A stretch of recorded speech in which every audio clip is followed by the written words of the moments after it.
No coal, no oil, no wires. How did 19th century machines work? When you imagine a 19th century factory, you probably picture chimneys spewing black smoke from constantly burning coal, gigantic steam boilers fueled by incandescent furnaces, or perhaps machines connected by primitive electrical cables generating sparks. This image, while partially accurate for the end of the period, and especially for industrial England where coal was abundant and cheap, ignores a surprising and fascinating reality. For much of the 19th century, especially in regions where coal was geographically scarce or economically expensive, and electricity was not yet commercially available, entire factories operated through ingenious systems that did not depend on fossil fuels or electricity. How was it possible to run complex industrial operations involving dozens or even hundreds of machines simultaneously without these energy sources that we consider essential? The answer lies in technologies that today seem almost magical in their elegance, relative simplicity, and surprising efficiency. Hydraulic energy captured through water wheels and turbines, mechanical transmission systems through long shafts and leather belts, and in some less common but historically important cases, wind energy through windmills ingeniously adapted for industrial use. These technologies were not primitive, inefficient, or mere temporary experiments quickly replaced by superior solutions. On the contrary, they represented the pinnacle of mechanical engineering, meticulously developed and refined over centuries of practice and incremental innovation. Textile mills in New England operated dozens of looms simultaneously using only the power of local streams. Sawmills cut enormous logs into uniform planks, powered exclusively by carefully harnessed waterfalls. Grain mills ground literally tons of flour daily without burning a gram of coal. Machine shops manufactured precision components using mechanically transmitted power from a central source. This itinerary will explore real technologies documented through historical records, period technical drawings, archived patents, and analysis of preserved structures that allowed the Industrial Revolution to thrive even in places without access to abundant coal or electricity. The first fundamental technology was the water wheel, an ancestral device that humans used more than 2,000 years ago, but which achieved extraordinary sophistication and industrial-scale application during the 19th century. A water wheel converts the kinetic energy of moving water into usable rotational mechanical energy. The basic principle is simple, but practical implementation required sophisticated knowledge of hydraulics, mechanics, construction, and materials.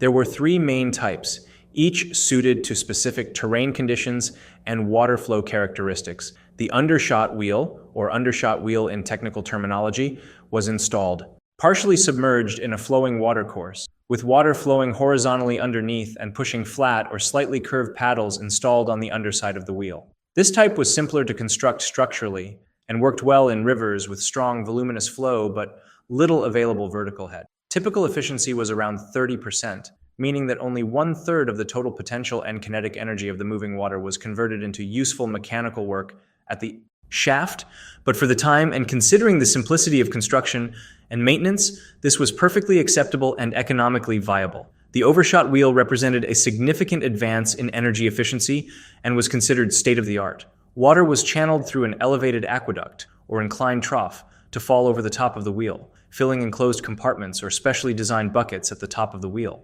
The combined weight of the water accumulated in the multiple compartments created substantial torque that turned the wheel in a controlled and powerful manner. When each compartment reached the bottom of its rotation, water was automatically discharged through an opening in the side. This ingenious design took advantage of both the gravitational weight of the water and the speed of its fall, achieving impressive efficiencies of 70 to 85%, a remarkable number for any pre-industrial mechanical top wheel construction. Required significantly more sophisticated engineering, including carefully leveled elevated channels, precise flow control gates, and a precisely balanced wheel to minimize vibration and uneven wear.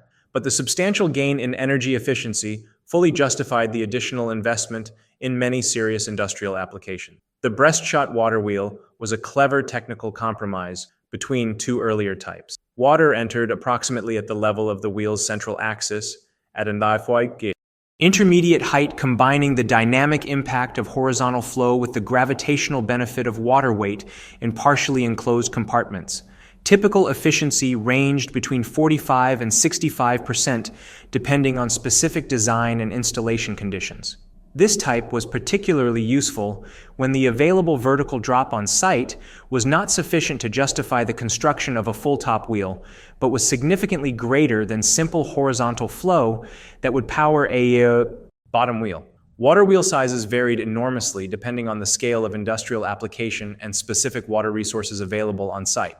Small, modest wheels with a diameter of only 2 meters could adequately power a family grain mill or small craft workshop. Commercial-scale industrial wheels often had impressive dimensions of 10 to 15 meters in diameter and several meters of effective water intake width, capable of generating very significant mechanical power measured in tens of horsepower. The largest water wheel ever built on record in North America was installed in a copper mining operation on the Keweenaw Peninsula in Michigan, measuring an impressive 12 meters in diameter, capable of generating an estimated 500 horsepower continuously, equivalent to a modern industrial diesel engine of considerable size, but operating exclusively and perpetually on renewable natural running water. Water wheel construction was a complex art in itself, requiring knowledge of multiple disciplines. The main frame and radial skeleton were usually made of water and rot-resistant wood, such as American white oak, aromatic cedar, or European chestnut. These woods were carefully selected for appropriate density, resistance to fungi and aquatic bacteria, and durability when constantly wetted and dried in cycles. The central shaft, an absolutely critical component that transmitted all the torque generated to the connected machinery, was often made of solid cast, iron or forged steel, to withstand immeasurable loads without bending or twisting. Shaft diameter could vary from 15 centimeters for small wheels to 60 centimeters or more for giant industrial wheels. Paddles or water compartments had to be evenly spaced around the circumference and constructed with rigorous precision to avoid destructive vibration and uneven wear that would reduce service life. Maintenance was a constant and critical responsibility, with wooden components being inspected regularly and replaced when they showed signs of rot, cracking, or warping, and shafts being meticulously lubricated with thick animal grease or heavy vegetable oil to reduce devastating friction in bearings.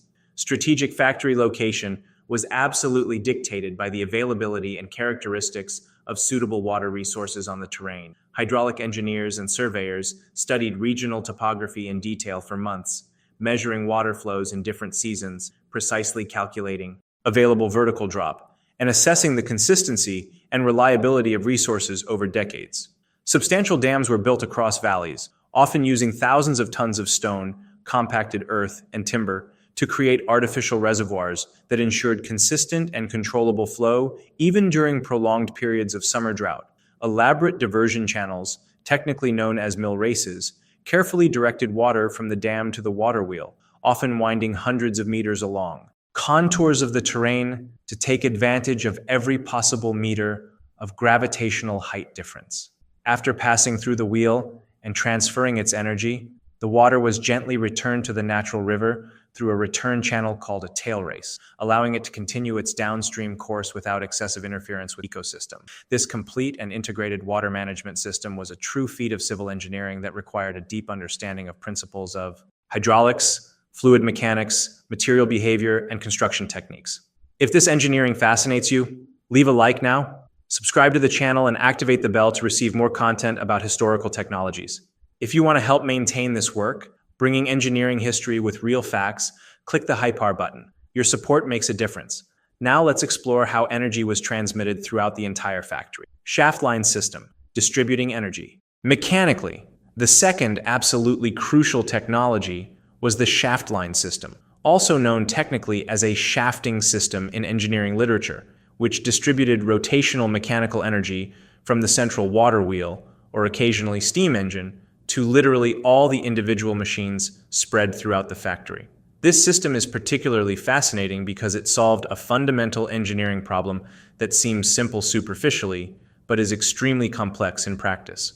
How to transmit energy from a single concentrated source to dozens or even hundreds of different machines spread across a large multi-story building without excessively losing efficiency. The solution, developed over decades, was simultaneously conceptually elegant and purely mechanical in its implementation. The massive main shaft, technically called the main shaft or line shaft, was an extremely long bar of solid wrought iron or cast steel, generally with a substantial diameter of 10 to 20 centimeters depending on the total load. rigidly mounted horizontally near the structural roof of the factory, and firmly supported at regular intervals of 3 to 5 meters by robust bearings of cast bronze or iron with anti-friction metal lining. This main shaft was directly and permanently connected to the water wheel through a carefully calculated set of gears that could increase or decrease rotational speed, depending precisely on the specific operational needs of the factory. Typical main shaft rotational speed ranged between 100 and 200 revolutions per minute, an optimized speed for balancing available torque and the speed required for textile or metallurgical machinery. From this single main shaft running the entire length of the building, mechanical power was systematically distributed through multiple secondary shafts, technically called countershafts, which ran perpendicular to the main shaft like ribs of a spine. A critical connection between the main shaft and each secondary shaft was made via specially manufactured flat belts of tanned bovine leather, typically 15 to 30 centimeters in usable width and 5 to 10 millimeters in total thickness, which ran continuously on carefully turned pulleys rigidly fixed to the shafts. These belts could be manually moved between pulleys of different diameters, mounted side by side to precisely adjust the rotational speed transferred through diameter ratios. From suspended secondary shafts, narrower, individual belts descended vertically to each specific operating machine on the factory floor below. Automatic looms, precision lathes, industrial sewing machines, circular saws, milling machines, all were mechanically connected to the system via their own dedicated pulleys and leather belts. A skilled human operator could engage or disengage an individual machine instantly by manually moving the belt between the main driven pulley and an adjacent idle free pulley, allowing fine individual control without needing to stop the entire system that fed dozens of other machines simultaneously. The complete system created a three-dimensional network of rotating shafts and belts. A visitor would be impressed. Dozens of rapidly moving belts, the constant hum of pulleys, the rhythmic clicking of looms, all synchronized. The engineering was complex, shafts precisely aligned to prevent vibration, bearings constantly lubricated, belts maintained at the appropriate tension, neither loose nor tight. Each belt was made of multiple layers of stitched leather, typically 5 to 10 millimeters thick. Lengths ranged from a few meters to 20 meters. Belt maintenance was continuous work. Leather dried out and cracked. Belts were regularly cleaned and treated with oil to maintain flexibility. When they broke, they were quickly repaired. Workshops kept a stock of leather and tools. Advantages were significant. A central power source fed many machines, maximizing the use of expensive water. Wheels. The system was relatively flexible, allowing for the addition of machines. Individual maintenance was possible without halting full operation. Disadvantages: moderate efficiency, friction losses. Complex systems lost 30 to 50% of their energy. A real danger: fast belts and exposed shafts caused accidents, constant and deafening noise. Despite the challenges, it was the dominant technology throughout the 19th century and the first decades of the 20th. Hydraulic turbines, evolution beyond the water wheel. The third transformative technology was the hydraulic turbine, a revolutionary advance over the traditional water wheel that began to be developed theoretically and implemented commercially during the second half of the 19th century. While water wheels were an extraordinarily mature, reliable, and well-understood technology after centuries of use and refinement, they had fundamental physical limitations that became increasingly problematic as the industry grew.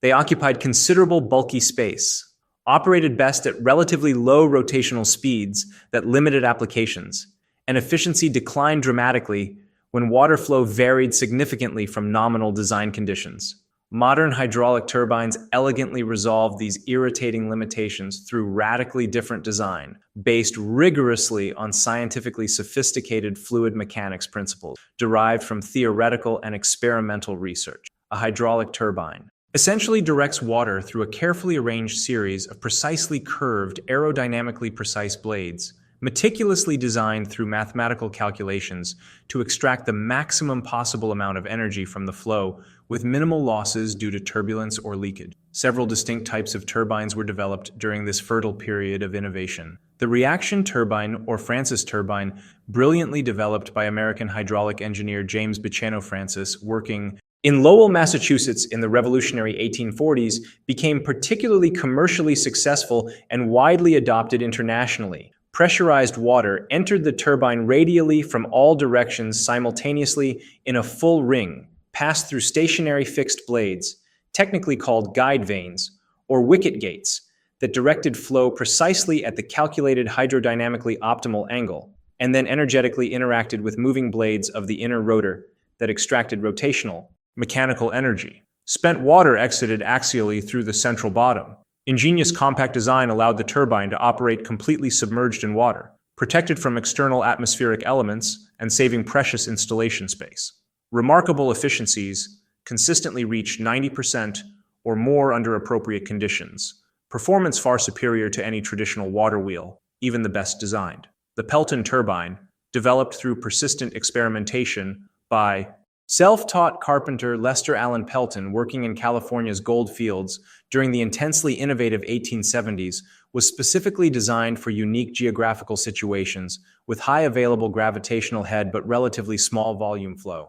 Water was channeled and accelerated through a precisely shaped nozzle that created a concentrated, high-velocity jet directed tangentially to double shell-shaped split buckets mounted symmetrically on the outer periphery of a large-diameter wheel. When the high-velocity jet reached the special bucket geometry, it was symmetrically split and redirected almost a full 180 degrees, efficiently transferring linear momentum to rotational angular momentum of the wheel. Pelton turbines were absolutely ideal for specific applications in mountainous regions where impressive vertical waterfalls of 100 meters or dramatically more were naturally available. Efficiencies also reached an impressive 90% under optimal operating conditions.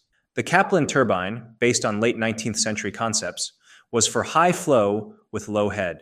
Blades were adjustable like ship propellers, allowing adaptation to variations while maintaining high efficiency. Turbine manufacturing required much greater precision than water wheel. Blades were cast or forged in exact curves calculated using hydrodynamic theory. Minimal tolerances were needed to prevent losses due to leakage. Materials resisted constant erosion. Bronze was preferred for components due to its corrosion resistance. Installation was more complex. The turbine was housed in a specially constructed chamber, a penstock, with pressure pipes. Flow control through gates or valves allowed for rapid power adjustment. This was an advantage over water wheels, which responded slowly. The economic impact was significant. Factories could be located in previously unsuitable locations. Power per area was much higher. Improved reliability increased productivity. Industrial windmills and animal energy. A fourth historically important technology, though less widely known today, was the ingenious use of windmills specially adapted for commercial industrial applications rather than just traditional agricultural milling. While windmills are generally culturally associated with pumping water on isolated rural farms, technically sophisticated windmills in the 19th century also powered small and medium-sized industrial operations highly effectively, especially in specific geographic regions where water resources were severely limited by flat topography or dry climate, but wind was consistently available and reliable. Low-lying, flat Holland, and windy coastal regions of other countries were particularly geographically suited to this renewable technology. The iconic traditional Dutch windmill, with its characteristic enormous triangular sails visible for miles, was not used solely for grinding cereal grains, as commonly imagined. During the productive 19th century, these robust windmills were creatively adapted through mechanical modifications to commercially saw timber, press industrial oil from oil seeds, manufacture paper manually, and even continuously pump water from polders, extensive lowlands laboriously reclaimed from the sea via monumental dikes. The specialized sawmill windmill, technically called a zaagmolen in the original Dutch, had a massive reciprocating vertical saw driven by a complex crank and connecting rod mechanism, mechanically linked to the mill's rotating main shaft. Raw log was fed slowly but steadily through the vertically operating saw, producing commercially usable boards with remarkable uniformity of thickness. Although the process was inevitably slower than modern diesel or electric-powered sawmills, it was completely independent of any expensive commercial fuel and operated continuously whenever the wind blew adequately within the operating range. A specialized Dutch paper mill used wind-harvested energy to operate heavy hardwood hammers that rhythmically beat textile rags into semi-fluid fibrous pulp, the first critical and laborious step in the traditional manufacture of quality handmade paper. The process was extremely physically demanding for human workers and benefited dramatically from automation through free, renewable wind power. Some industrialized regions had literally dozens of these specialized mills, operating simultaneously in geographical concentrations, forming a veritable paper industry powered exclusively by captured wind. An industrial windmill-powered oil press methodically extracted valuable oils from linseed, mustard, rapeseed, and other commercially important oilseed plants. Seeds were crushed under enormous mechanical pressure created by heavy iron screws slowly rotated through reduction gears connected to the mill's main shaft. The extracted oil was used commercially for home lighting, cooking, and various industrial applications, such as machinery lubricants. The architectural design of an industrial windmill was surprisingly technically sophisticated. Large triangular sails could be progressively adjusted via control cables to optimally capture wind, with the total effective area changing as the instantaneous wind speed varied. In light morning winds, more canvas area was progressively exposed. In dangerously strong afternoon winds, the area was carefully reduced to avoid destructive overloading of the wooden structure. The entire top of the mill, including the sail mechanism, could rotate horizontally to precisely align the sails with the prevailing wind direction, controlled externally by a large directional tail, or internally by a mechanism operated manually by an experienced miller.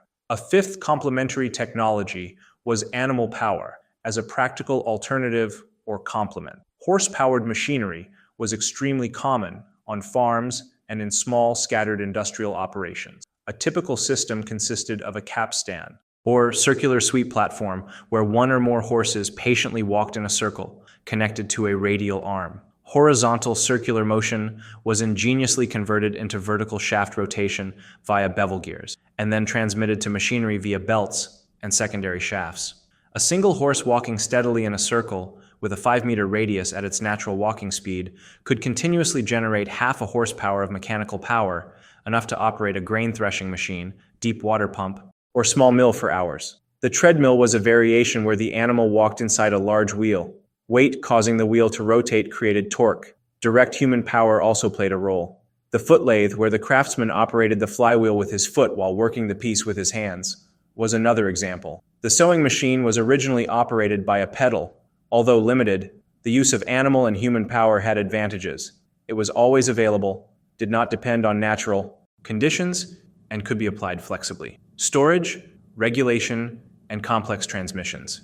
The sixth technology was methods for storing and regulating mechanical energy. The problem with natural resources is variability. How did engineers manage fluctuations without batteries or electronics? The answer lay in mechanical devices. The flywheel was a critical component, a heavy iron wheel mounted on a main shaft. Mass and speed stored significant kinetic energy. When demand increased, the flywheel slowed slightly, releasing energy. When it decreased, excess energy accelerated the flywheel. Dams and reservoirs stored potential water energy. By building a dam, one could store water during high flow and release it in a controlled manner. The centrifugal governor was a brilliant regulating device. 2 weights on articulated arms connected to a rotating shaft. Centrifugal force moved the weights outward, movement mechanically connected to a valve controlling energy input. If it accelerated, the weights moved outward, partially closing the valve. If it slowed down, it opened the valve. Negative feedback maintained constant speed without intervention. The seventh technology was the sophistication of mechanical transmissions, gears, and mechanisms converting rotational motion into a variety of useful movements. It wasn't enough for a rotating shaft to exist. Linear movements, oscillations, rotations at different speeds, and intermittent movements were required. Spur gears transmitted rotation between parallel shafts. Manufacturing them was challenging. Teeth were uniformly spaced and formed in a specific profile. Wooden gears were common at low speeds. Iron or bronze gears were used in demanding applications. Bevel gears allowed transmission between perpendicular shafts. Worm gears allowed for large speed reductions in a compact space. Crank and connecting rod mechanisms converted rotational motion into alternating linear motion, essential for saws, pumps, and forging. Machines. Cams created specific movement patterns, cams in looms for weaving patterns, in printing machines for timing. Ratchet mechanisms allowed rotation in one direction. Clutches allowed engagement or disengagement of connections under load. Brakes were necessary to safely stop heavy machinery. Materials, lubrication, and final integration. The eighth technology was development in materials and metallurgy, allowing for durable components. Cast iron was fundamental for large components. The Casting process allowed for the creation of complex shapes by pouring iron into sand molds. Steel offered a superior combination of strength and toughness. The Bessemer process in the 1850s allowed for the mass production of inexpensive steel, revolutionizing mechanical construction. Bronze was used for bearings and gears in humid environments. Wood remained important. Hardwoods were used for gears, components, and structures. Leather was used for transmission belts and bearings. The ninth, technology was lubrication and maintenance practices, keeping systems running for decades. Friction is the enemy of every machine. 19th century lubricants were of natural origin. Whale oil was premium for precision machinery. Tallow, animal fat, was used for general lubrication. Linseed oil was a vegetable alternative. Graphite powder was used for high pressure. Systems ranged from simple to sophisticated. Pad lubrication, grease cup lubrication, and drop lubricators with reservoirs and adjustable valves. Maintenance was an ongoing responsibility. Daily inspections identified problems. Excessive heating, abnormal vibration, and unusual noises were warning signs. Critical cleaning was necessary. Bolt tightness was checked. Alignment was corrected. Belt tension was adjusted. The 10th dimension is the integration of all systems in cohesive operation. The factory was not an independent collection, but a carefully designed system. Initial location was a critical decision. Site with water resources, access to transportation, availability of labor.